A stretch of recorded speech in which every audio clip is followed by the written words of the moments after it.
Guys, thank you so much for coming in here to see me at Body by Design. My name's Josh, and today's video is going to be about managing your time and learning to use your resources. Okay, so where is this coming from?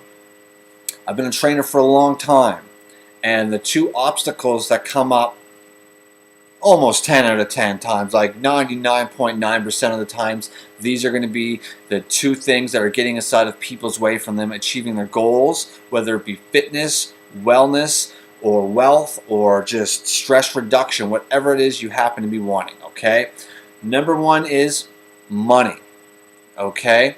Now, a lot of the times people get really upset with having to spend any sort of money on their health whatsoever. It's even one of those things where people don't even want to be told about their health because, especially males, we automatically think that we're born with knowing how and what to do, and that's just never the case. But today we're focusing on the number one thing I hear again and again and again and again, and that is time. I don't have enough time. There's no time. I don't have time to go to the gym. I don't have time to take the kids here. I don't have enough time to even sleep or even look after myself. This is a huge, huge, huge misconception. Okay? What you're doing is you're chasing time. You are not learning to live in the moment. You're not prioritizing yourself correctly. Okay? We've got all these fancy gadgets, okay, that were all designed to supposedly save us time, right? Wrong.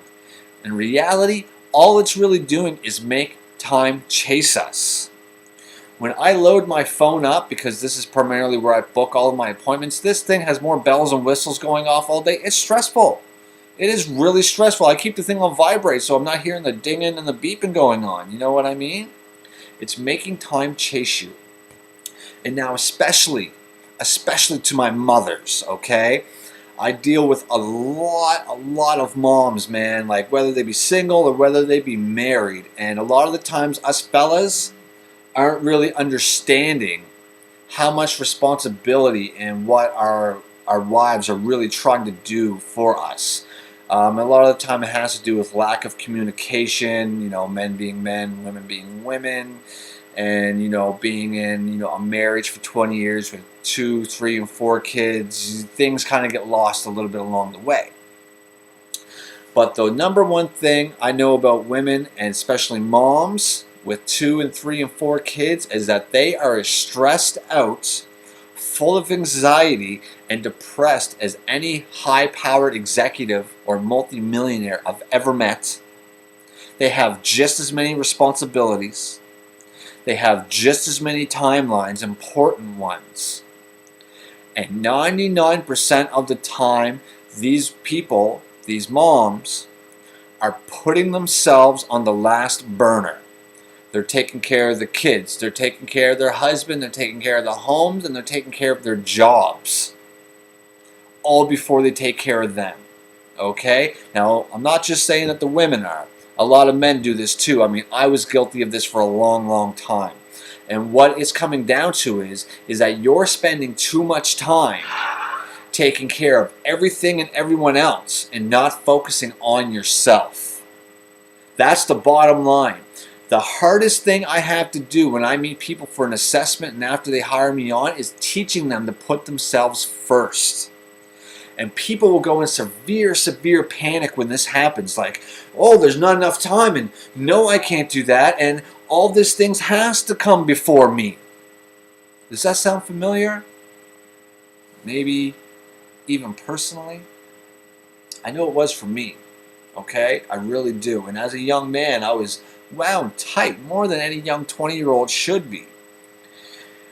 And you have to understand that if you're taking care of everything and everyone but yourself, you're not eating correctly, you're not getting enough exercise, enough alone time, enough learning time to learn about the things that you want to learn about. For myself, I'm a big self-improvement junkie.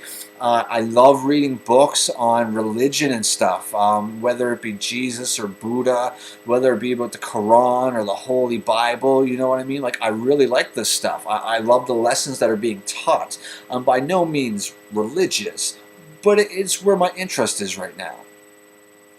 And these things are very important because a lot of the times people aren't going to be as lucky as myself, where this career and this job is really my life calling, and I absolutely love to do it. A lot of people, they went and got their degree and they got their good office job that's enough to, pay your bills and look after your family and live a nice, comfortable life, which is absolutely fantastic, and it's probably not as bad as you're making it to seem. But if that's the case, you have to have a hobby, okay? You have to have something that's going to bring you some sort of happiness. And you have to absolutely do these things for yourself, because if not, it's like you're trying to drive in the Indy 500 with a car with only a quarter tank of gas. You're not going to make it. You are not going to make it around all those laps, around all those other cars, if you only have a quarter tank of gas and everybody else has got a full tank. It's the bottom line, and it's the easiest way that I can put it across. You have to put yourself first. There's an equal amount of time in the day, in the week, all the same. There's 168 hours. That doesn't change for any of us. So why are some of us so stressed out, and why do others just seem like they're sort of mingling through life? Because they've prioritized better. Okay, in a later on video, I'll break down roughly how I teach people to manage their times a little bit more. But what you need to do is create a schedule, okay? Week, 2 weeks, 4 weeks in advance, and put down the things that you need to have done. And a lot of the times you're probably going to have to give up some things that you're doing, okay?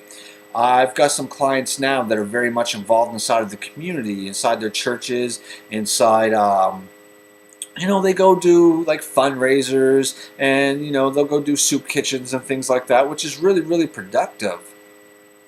But what this was doing was causing high amounts of stress, because they never had any time for themselves. They never had any time for their family. They didn't have any time to be happy or to relax at any point at all, and they were just pulling their hair out of their heads. You know what I mean? Even though they were trying to do very great things and things for the community and stuff, they just didn't have the time. And now that they've knocked a lot of those things out of the way and they found a good balance to life, the right amount of work hours, scheduling time with the family, like walks after dinner, and dinner dates with the husband or the wife, or even with the kids, and make sure that they're getting their quality time and you're not just strung out all over the place and they're raising themselves from the TV. At the end of the day, this video is going a little bit longer than I wanted to. At the end of the day, you have to put yourself first, okay? That means you and your partner have to put your guys' selves first. You have to find alone time for each of you, alone time together. You have to find a hobby that's going to make you happy. Whether it just be picking up certain books that will teach you about something, or whether it is going out to a mom's group or some sort of other fitness group, or crocheting, whatever the hell it is you want to do, okay? Break it down. You'll notice that when you see it on a schedule, like even on something like this, it makes life a lot easier. And it's been proven that if you make a to-do list of all the things you need to do the night before, it will actually save you about 2.5 to 3 hours worth of downtime, of thinking of what you should have been doing or what needs to be done, and now you're forgetting about things because you're all in a rush, all right? Get organized. Preparation, man. At first it seems like a lot of extra work, but a few weeks in you're going to be like, holy cow, look at all the things I'm getting done, and look how much happier I am. Okay? So again, this is Josh from Body by Design, and this was managing your time and your resources. Remember, it's never too late to live the life you could have lived, but you got to start today, guys. Thanks for coming in to see me.